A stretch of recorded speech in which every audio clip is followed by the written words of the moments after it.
Paul, you used an interesting phrase at the end of your talk today. Just tell us what it was. Well, it's a phrase, it's a proverb actually from Indigenous American communities. It is walking backwards into the future.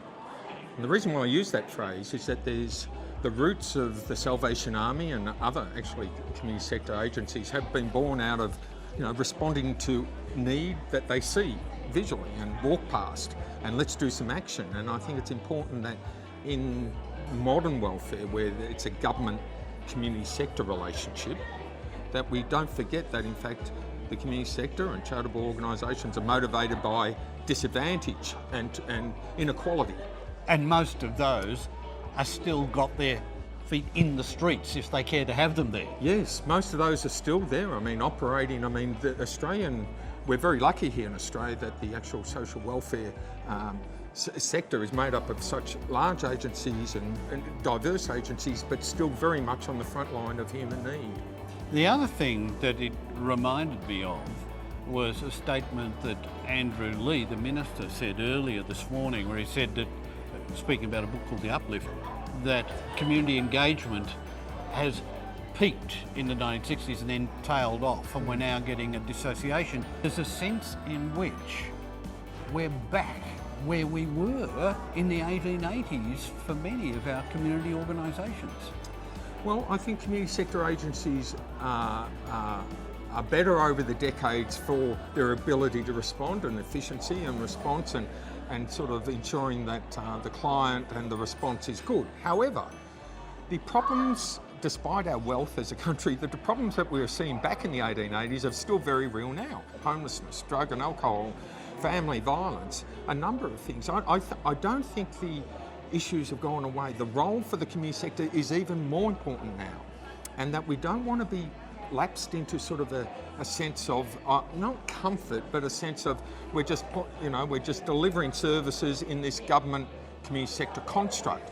I say that's fine, but on top of that, the charitable or the community sector have a further purpose, and that is to bring reform to government, to tell them what they see every day, and to suggest to government, who have got very real problems about this, suggest to government ways of in fact actually reforming or doing better. You said two things in regard to that. One, you made the observation, go in with a solution, don't go in sharing your problems with them. And the other one was target the Treasury, follow the money, meaning ministers are subsidiary in this role. Agencies have to deal with the key players in government. Well, it's true that agencies deal with ministers, but in a post-COVID operative, government's occupation, how do we save money downstream because we don't have really the money that we used to have, is one thing, though governments always have money, John. Second point, though, is that, in fact, don't underestimate that a treasurer is not socially aspirant, right, or aspirational. He or she wants better things, but for smarter money. Now, agencies' responsibility is go in with the solution. Number two, include central agencies. But number three, stay with an area. I find that the community sector sometimes gets too distracted about, it's over there, it's income support, and it's homelessness, and it's this, and it's that. We're all talking in the one conversation to the minister. No, start the conversation with the issue, talk about it in the middle, and finish the conversation with the issue you walked in on. The community sector needs to probably more focus on themselves and the issue. I'll get one final comment on that.